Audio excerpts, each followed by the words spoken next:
Hey guys, how are you doing? It's your teacher Diana here. Welcome to another fine Thursday afternoon here. It's like 4:30.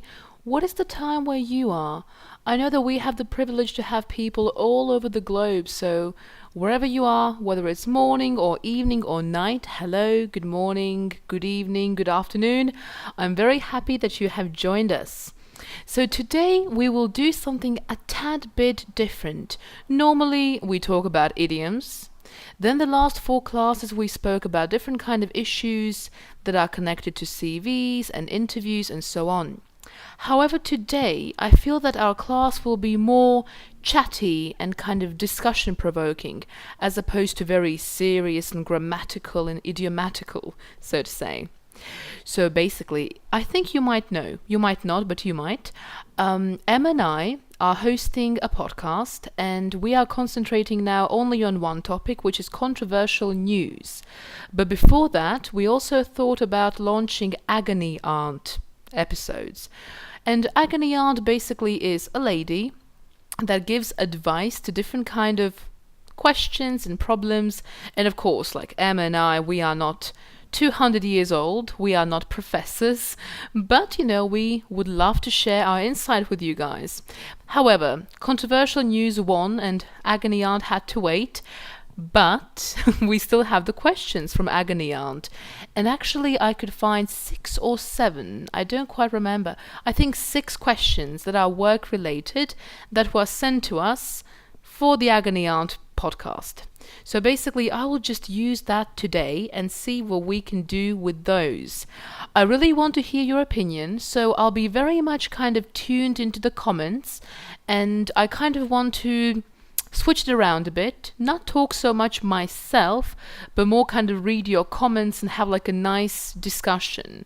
Obviously, it's needless to say that I'd rather have you in the same room with me as opposed to me just talking here alone with the dog, but we can kind of try and pretend that we are together in a nice little hall with biscuits and tea and so on. I really want to hear your opinion, guys.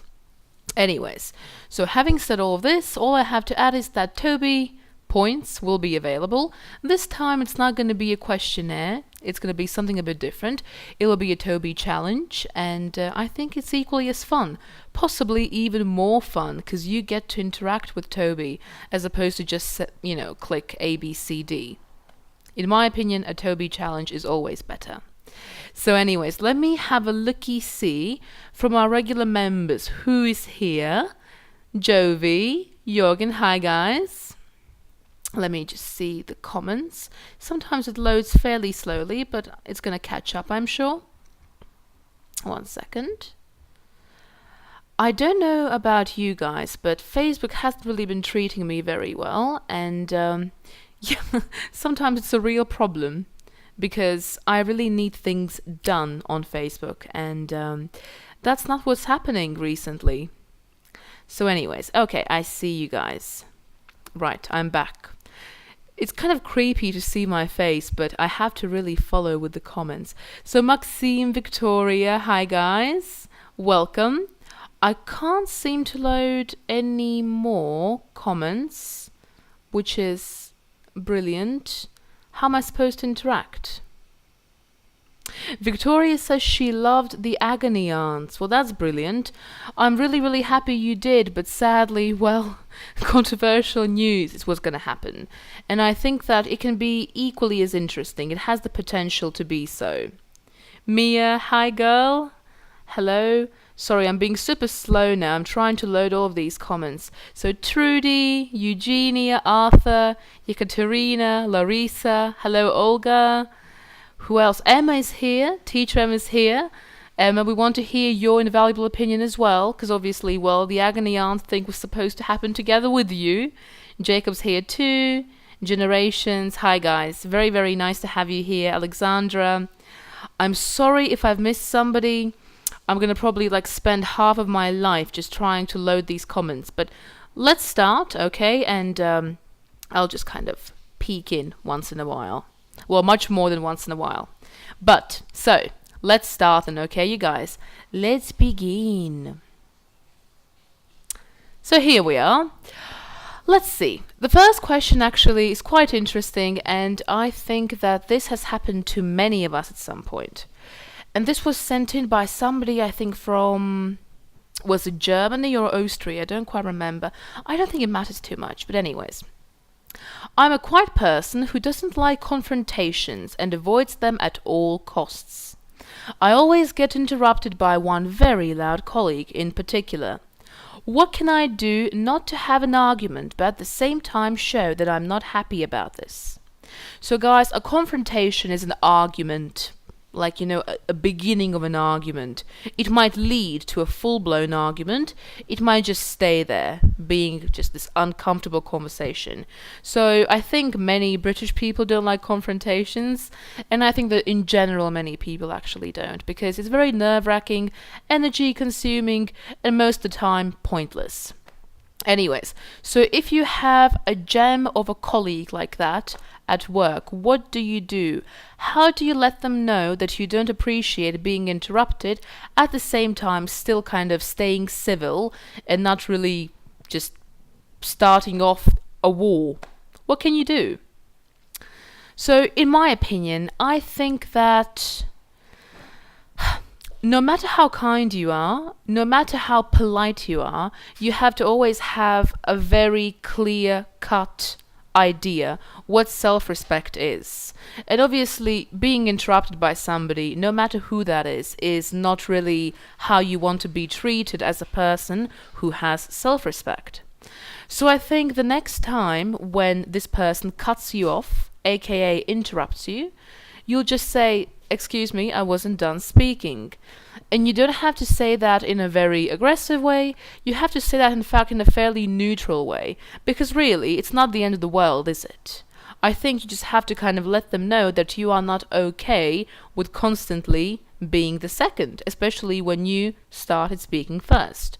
Everybody has the chance to talk and everybody has the right to express their opinion, but at the same time, everybody also has the duty to listen to other person's opinion, especially if they are working as colleagues in the same group, in the same workplace, and so on. So I think it's a very, very important thing. And actually, Mia, I see, has asked a very interesting kind of follow-up question. How do you approach a discussion or a disagreement without seeming confrontational?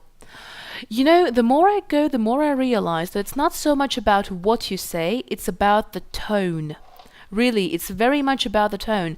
Because you can say the same thing in so many different ways. You can say, I don't like being cut off.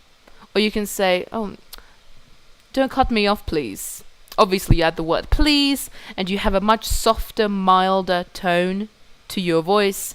And obviously, you don't want to show the person that you dislike them.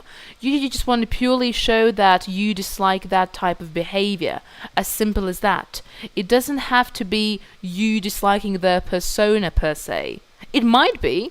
They probably are quite unlikable because they interrupt, but they don't have to know that. All they have to know is that you don't seem to be liking this kind of treatment, and nobody does. That's it. And I think that it's so hard, but you really have to work on kind of limiting and very much filtering what kind of emotions you pass on to other people. Because having a scandalous personality and always wanting an argument and a confrontation, that is just... yeah, it's not the best. You probably won't really get a very good response from a person like that, especially because this person clearly is not the politest person out there. If they were, you wouldn't have this problem in the first place. That's that. Mia, there are so many mansplainers in my life, I literally would have no idea what even to say and where to start off from. I'm suffering with that myself. If you could give me a proper advice on that one, I'll happily take that. Actually, Emma and I were talking about mansplainers not long ago. So yes. Arthur says, "Excuse me, but this fist is for you." Yeah. Daniel said I went into full British mode. Yeah, well, the kind of British that's like somewhere by the pawn shop. Yes, exactly. Hello, Rosangela, welcome. So yes, I think that this is pretty clear, and I think that whatever you don't like, it is your right not to like it. You just have to learn how to express it in the politest, most adequate way. That's it. It doesn't matter what happens, whether somebody cuts you off, whether somebody's just inappropriate. You have to learn how to explain this without getting personal. The key is not to get personal. Okay, moving on to the next one. Okay, so we have this one over here. How to make the boss like me and see that I'm doing all of the work as well as I can. This is an interesting question. I guess the real question here is, well, two questions. A, why do you care so much? You have to do your work well anyways. And B, why doesn't your boss see that? Because obviously every boss is interested in a hardworking employee. So if you are a hardworking one, you will be noticed. So what's going on there? What's wrong with the dynamics? Why do you have to go out of your way and not only do your job well, but also make sure that people notice that? What's happening there? I guess this one is a much deeper problem. But in general, my advice would be, don't be boastful. Don't be like overly arrogant. Don't be in your face, which kind of means very actively trying to show off being, this kind of flamboyant peacock that can get very annoying very quickly. Just try to be very professional, very kind, and very adequate. And I think that if you also portray that kind of personality, the boss very quickly will suss out that you are the one who's responsible for all the correct pieces of work.